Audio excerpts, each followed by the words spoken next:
I thought everyone deserved to hear the truth tonight. The birthday cake sat untouched on the dining table, its 30 candles melting into the frosting. Alina Rivera stared at the divorce papers her husband had just placed beside it, the ink still wet from his signature. She'd spent all afternoon decorating their penthouse apartment with rose petals and fairy lights. Wearing the emerald dress he'd once said made her eyes look like forests. "I need more, Alina," Marcus said, adjusting his Rolex. "You're comfortable, safe, but I'm building an empire, and I need someone who matches that energy." She looked up at him, her hands trembling slightly. "Someone like Vanessa Clark." Welcome, story lovers. Stay blessed. And before we begin, please like the video and subscribe to the channel. Vanessa understands ambition, Marcus continued, not even flinching at the mention of his vice president's name. "She's brilliant, connected, driven. When we walk into rooms together, people notice. You just blend in." Lena's throat tightened. 7 years of marriage, and this is what she'd become to him. Wallpaper? She thought of all the charity galas she'd attended at his side, smiling quietly while he networked. All the business dinners where she'd asked thoughtful questions about his clients' lives. Making them feel seen, making deals happen without him even realizing her role in it. "I gave you everything," she whispered. "You gave me pleasant companionship," Marcus corrected, his voice sharp with impatience. "But I'm 42 years old, Elena. My company just secured the Mitchell merger. I'm on track to triple our revenue. And when I look at you," he gestured vaguely at her, at the cake, at the fairy lights, "I see a woman who's content with book clubs and Sunday brunches. That's not enough anymore." She wanted to tell him about the investment portfolio she'd been quietly building since their wedding, about the shell companies and offshore accounts, about the fact that his precious Mitchell merger had only happened because she'd made one phone call to someone who owed her family a favor, a family he knew nothing about. But instead, she picked up the pen. "Where do I sign?" Her voice was steadier than she expected. Marcus blinked, clearly surprised by her lack of resistance. "Alina, I'm not trying to hurt you. You'll be fine. The prenup is generous. You'll get the beach house and enough money to live comfortably. You can finally write that novel you always talked about." She signed her name with careful precision on each flagged page. The beach house. How generous. The property she'd purchased with her own money before they'd even met, then transferred to joint ownership as a wedding gift to him. "There," she said, sliding the papers back across the table. "Happy birthday to me."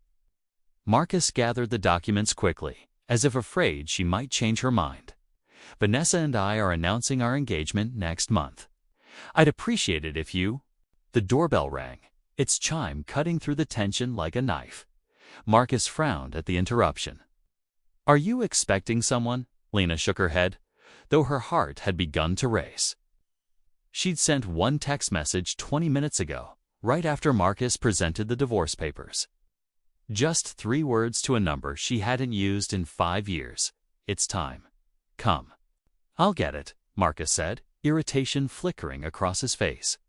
He strode to the door and swung it open. A woman in her 60s stood in the hallway, wearing an impeccably tailored charcoal suit. Her silver hair was pulled back in a severe bun, and she carried a leather briefcase that probably cost more than Marcus's car. Behind her stood 2 men in dark suits, hands folded professionally in front of them. "Good evening," the woman said, her accent crisp and British. "I'm looking for Alina Rivera." "Alina Martinez," Marcus corrected automatically, using his last name. "Anna, you are."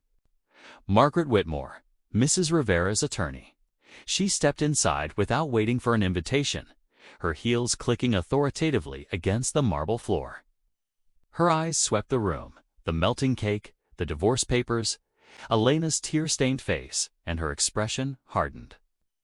"I see I've arrived at an opportune moment." Elena stood slowly, smoothing down her dress.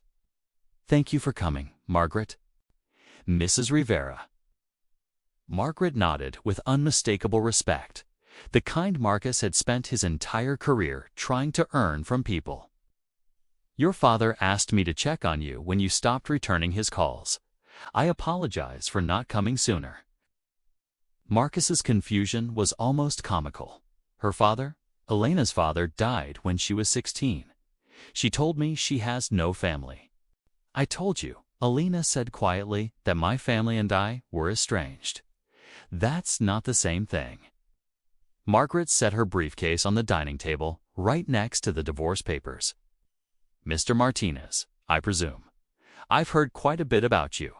Her tone suggested none of it was flattering. Tell me, does the name Eduardo Rivera mean anything to you? Marcus went very still. Even Elena could see the recognition dawning on his face. Eduardo Rivera, the reclusive billionaire who controlled half the commercial real estate in Latin America and had recently expanded into the Asian markets. The man whose investment firm had the power to make or destroy companies with a single decision. That's Marcus's voice came out strangled. That's one of the largest private fortunes in the world. Approximately $47 billion, at last assessment, Margaret confirmed. And this is his only daughter. The color drained from Marcus's face. He looked at Elena as if seeing her for the first time, his eyes wide with disbelief and something that might have been panic. Elena, I don't understand. Why didn't you ever? Sign the papers. Margaret interrupted coldly, pulling documents from her briefcase. Not those papers. These papers. Margaret spread 3 thick folders across the table. Each one marked with legal firm letterheads Elena recognized. The kind of firms that didn't advertise because they didn't need to. The kind that handled sovereign wealth funds and generational fortunes. What are these? Marcus reached for the nearest folder, but Margaret's hand shot out, stopping him. Those are divorce settlement revisions, she said. Given the incomplete financial disclosures in your marriage, Elena finally spoke, her voice quiet but clear. I need to explain something, Marcus. When we met, I was trying to live a normal life. My father and I had been estranged since I was 21. I didn't want his money or his world. I wanted to be seen for who I was, not what my last name could provide. And you saw an opportunity, Margaret added, her tone acidic. A brilliant young woman working as a museum curator, living in a modest apartment, driving a 10-year-old car. You saw someone you could mold. Someone who wouldn't challenge you. Marcus's jaw worked soundlessly. Elena watched him process it. All those moments he'd condescended to her, all those times he'd made her feel small. The business dinners where he'd introduced her as just my wife, while she smiled politely, knowing she could buy his entire company with a phone call. The beach house, Marcus said slowly, his mind clearly racing. The one you're generously giving me in the prenup. You said it was yours before we married? It was. I purchased it for $12 million when I was 23. It's now worth $38 million. Thanks to the coastal development project I invested in 3 years ago. Elena pulled out a chair and sat down, suddenly exhausted. The prenup states that all assets brought into the marriage remain separate, which means that house was always mine. You're getting nothing, Marcus. You just didn't realize it. Margaret smiled thinly. And then there's the matter of the Martinez Media Group. Marcus went pale. What about my company? Your company secured the Mitchell merger last month. Yes? Margaret opened the middle folder. A merger that gave you controlling interest in 14 regional networks. Quite the coup. What does that have to do with? The Mitchell family required 3 conditions for that merger, Margaret continued. First, a $20 million bridge loan to cover their debt restructuring. Second, a guarantee from an AAA-rated financial institution. Third, a personal recommendation from someone they trusted. She paused, letting it sink in. Mrs. Rivera provided all 3. Elena met Marcus's eyes. My father's investment firm gave you the bridge loan through a subsidiary. My trust fund provided the guarantee. And I called Catherine Mitchell myself. We went to boarding school together in Switzerland, and vouched for you. The silence in the room was absolute. Marcus's face had gone from pale to gray. You made my company possible." "No," Alina said softly. "I made your empire possible." And now her phone buzzed. She glanced at the screen and her expression shifted. "We have a problem," she said to Margaret. Margaret's eyes sharpened. "What kind of problem?" Alina turned her phone around. On the screen was a news alert from a major financial blog. Breaking. Martinez Media Group CEO Marcus Martinez announces engagement to VP Vanessa Clark, a partnership of equals.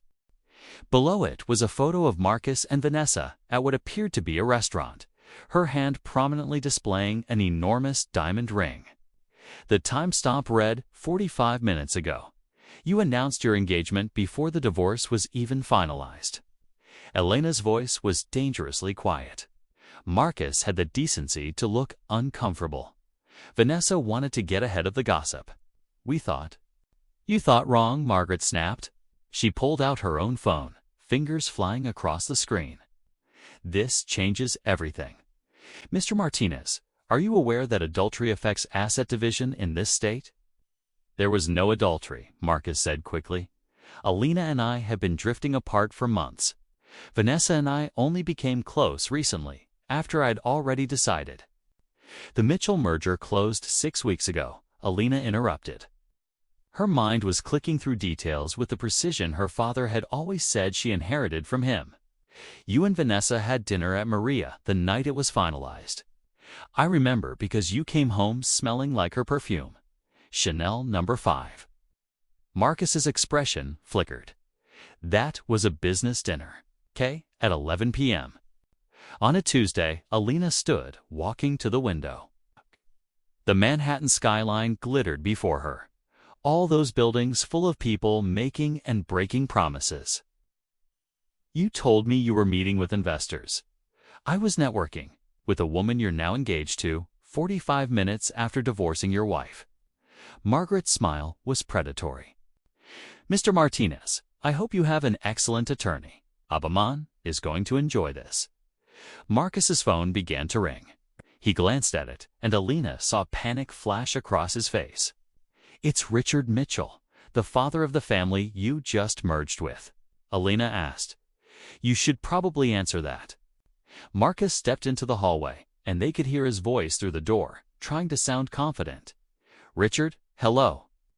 "Yes, I saw the announcement. I hope—" "What?" "No. I can explain." Margaret leaned against the table, arms crossed. "Catherine Mitchell is very traditional, very Catholic. She be pleased to learn that her old school friend's husband committed adultery and then flaunted it in the press. Catherine is also the majority shareholder." Alina added quietly. "Her father gave her 51% before he died. Richard only thinks he's in control. And if Catherine wants out of the merger, she can void it within the first 90 days if she believes Marcus misrepresented his character or business practices." Marcus stumbled back into the room, face ashen. "They're calling an emergency board meeting. Catherine is flying in from Boston tonight." "Good," Elena said, turning from the window. "I'll be there too." Marcus stared at her. "What do you mean you'll be there? You have no authority in my company?" "Your company," Alina repeated, tasting the words. "Tell me, Marcus, do you know who sits on your board of directors?" "Of course I do. There's Richard Mitchell, James Chen from Apex Capital, Victoria Hernandez from..." He stopped mid-sentence, his eyes widening. "Victoria Hernandez." "My godmother," Alina confirmed. "She and my mother were best friends before Mama died. Victoria's been on your board for 3 years. You recruited her yourself, remember? You thought it was such a coup, getting someone with her venture capital connections." Margaret pulled out another folder, and James Chen. "His firm Apex Capital manages investments for the Rivera Family Trust. He reports to Mrs. Rivera quarterly, and Patricia Wong, your CFO." Elena's voice remained steady, but there was steel underneath now. "She worked for my father's Hong Kong office before I recommended her to you." "You thought you discovered her at a conference?" Marcus sank into a chair, his hand pressed against his forehead. "This whole time you've been invisible," Alina finished. "That's what happens when you decide someone is ordinary. Marcus, you stop seeing them entirely. You never asked where I went during my book club meetings. You never wondered how I always seemed to know exactly what advice to give you before major decisions. You never questioned why doors opened so easily for you." "She made you," Margaret said bluntly. "And what she made, she can unmake." Marcus's phone rang again. Then again. The notifications were coming faster now. Texts, calls, emails. Alina could see the panic spreading across his features as he realized how quickly his world was unraveling. "Alina, please." His voice cracked. "I made a mistake. We can fix this." "Vanessa doesn't mean anything. Don't." Alina held up her hand. "Don't insult both of us by pretending this is about Vanessa. This is about the fact that you looked at me tonight and called me ordinary. You looked at 7 years of partnership and saw nothing worth keeping. I didn't know." "You didn't know I was rich, you mean? If I'd been exactly who you thought I was, a curator with a modest background, would you still be trying to fix this?" She waited, watching him struggle for an answer. "That silence tells me everything." Margaret checked her watch. "The board meeting is scheduled for 9 a.m. tomorrow. I suggest you find excellent legal representation. Mr. Martinez, Mrs. Rivera will be exercising her rights as a creditor to attend, given the outstanding bridge loan." "Creditor." Marcus's voice was barely a whisper. "The $20 million hasn't been paid back yet.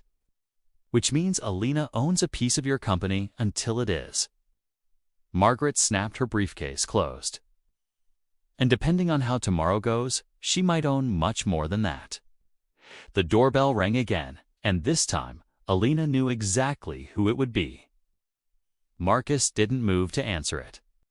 He sat frozen, staring at the divorce papers that had somehow become meaningless in the span of an hour.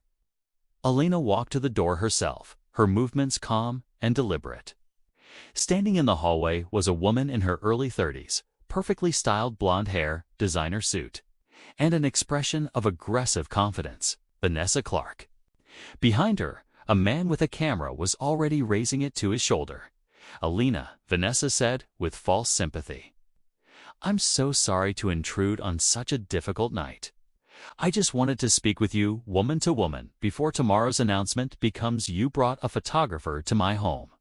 Elena's voice was soft, almost curious.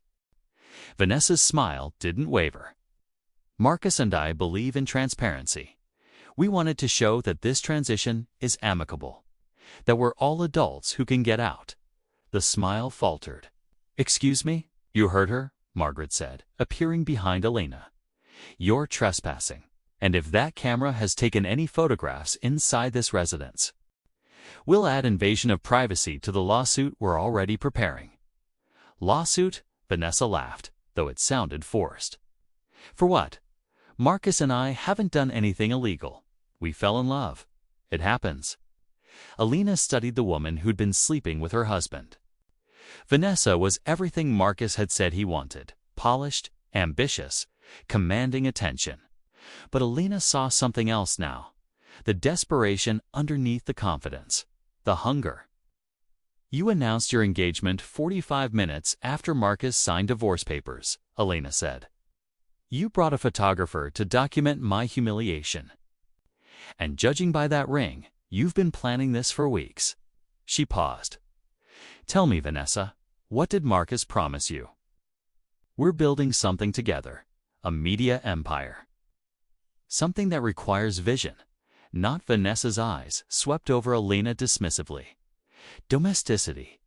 Did he tell you about the Mitchell merger? How he secured it?" Vanessa's expression flickered, just for a second, but Alina caught it. Marcus hadn't told her. Of course he hadn't. Men like Marcus never revealed how much they depended on others. "The Mitchell family is very traditional," Alina continued. "Catherine Mitchell especially.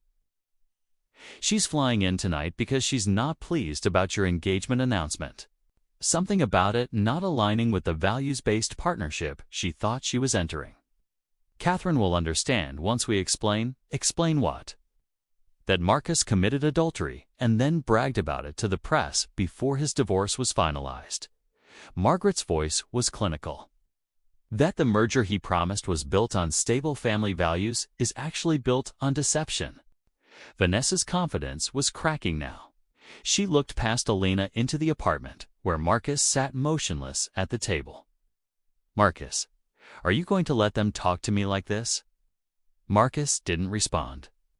He was staring at his phone, watching his carefully constructed empire receive its first cracks. The board meeting is at 9 a.m., Alina said. I suggest you prepare your resume, Ms. Clark. You'll need it. She closed the door before Vanessa could respond. The silence after the door closed felt heavier than before. Marcus finally looked up from his phone, his face haggard in the soft light of the fairy lights Alina had hung just hours ago. You're going to destroy me, he said. It wasn't a question. Alina walked back to the table and sat down across from him. For a moment, she saw the man she'd fallen in love with 8 years ago, the ambitious consultant with big dreams and an infectious laugh. The man who'd brought her coffee during late nights at the museum, who'd listened to her talk about Renaissance art like it mattered. I'm not going to destroy you, Marcus, she said quietly. You're going to destroy yourself. What's the difference? The difference is choice. Alina folded her hands on the table. Tomorrow morning, you'll walk into that board meeting. Catherine Mitchell will be there, furious about the engagement announcement. Victoria, James, Patricia, they'll all be watching. And you'll have a choice. Marcus's laugh was bitter. What choice? You own me? No. I own leverage. There's a difference. Alina leaned forward. Here's what's going to happen. You're going to tell the truth. You're going to explain to the board that our marriage ended because you chose someone else. You're going to apologize to Catherine for the optics. And you're going to offer to step back from operational leadership for 6 months while you get your personal life in order. Step back from my own company. It's not really your company anymore, is it? Margaret interjected, not with the Mitchell partnership controlling 40%. And the various board members aligned with Mrs. Rivera holding another 35. Marcus's jaw tightened. And if I refuse? Then Catherine invokes the morality clause and voids the merger. Your company loses its biggest asset. The stock price collapses. Your investors panic. And I call in the bridge loan, all $20 million, due immediately. Elena's voice remained steady. You'll spend the next 5 years in bankruptcy proceedings, while Vanessa finds someone else to build her empire with. You would do that? After everything we've been through. You served me divorce papers on my birthday and called me ordinary, Alina said. What exactly do you think we've been through, Marcus? He had no answer for that. Margaret checked her watch again. It's nearly midnight. Mrs. Rivera, your father's plane lands at 2 a.m. He'll want to see you before the board meeting. Alina stood, smoothing her dress. The emerald fabric caught the light, and she remembered why she'd worn it. Because once, Marcus had loved her in it. But that man was gone, if he'd ever really existed at all. One more thing, Alina said, turning back at the doorway. The beach house. The prenup says, it's mine, but I'm giving it to you anyway. Marcus looked up, surprised. Why? Because cruelty is loud, Marcus. Self-respect is quiet. She walked out without looking back. 3 months later, Alina stood in the executive conference room of Rivera Holdings, overlooking Central Park from the 48th floor. The morning sun painted the autumn leaves gold and crimson, and for the first time in years, she felt like herself. The Martinez media restructuring is complete, Victoria Hernandez reported, sliding a folder across the table. Marcus has stepped down as CEO. Patricia Wong is interim leadership. The company is stable. Alina nodded. The board meeting had gone exactly as she'd predicted. Catherine Mitchell had been furious but fair. Marcus had made his choice. He'd told the truth, stepped back, and salvaged what he could. Vanessa Clark had resigned 2 weeks later, taking a position at a competitor for half the salary. And the merger? Alina asked. Holding Catherine was satisfied with Marcus's accountability. She said something about appreciating a man who could admit his mistakes. Victoria smiled. She also mentioned she'd like to have lunch with you next time she's in the city. Elena's phone buzzed. A message from her father. Proud of you, Mia. Your mother would be too. She'd spent the last 3 months reconnecting with her family. Remembering why she'd walked away at 21, the pressure, the expectations, the weight of a $47 billion legacy. But she'd also remembered why that legacy mattered. The hundreds of employees who depended on it. The charitable foundations. The schools and hospitals her family had built across 3 continents. Margaret entered with coffee, setting a cup in front of Alina. The divorce is finalized. The house is his. Everything else remains yours, as it always was. Has he tried to contact me? 17 times. I've declined on your behalf. Margaret paused, though the last message was different. He said he finally understands what you meant about being invisible. That he's sorry for not seeing you. Alina sipped her coffee, looking out at the city.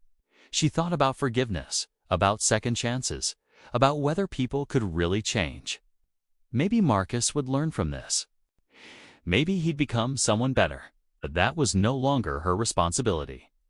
Send him a response, Alina said finally. Tell him I hope he builds something meaningful, and that next time he sees the person standing beside him. Victoria gathered her papers. What's next for you? Alina smiled. I'm opening a foundation. Art education for underserved communities. And I'm going back to finish my doctorate in Renaissance studies. Turns out I can do both, build an empire and study beauty. I don't have to choose. Your father will want you at more board meetings. I know, and I'll be there. Alina stood, looking at the woman reflected in the window. Stronger now, clearer, but on my terms. Always on my terms. She picked up her bag and walked toward the elevator, leaving the divorce papers and the past behind. Because ordinary was never the insult Marcus thought it was. Ordinary was simply a disguise she'd stopped needing to wear.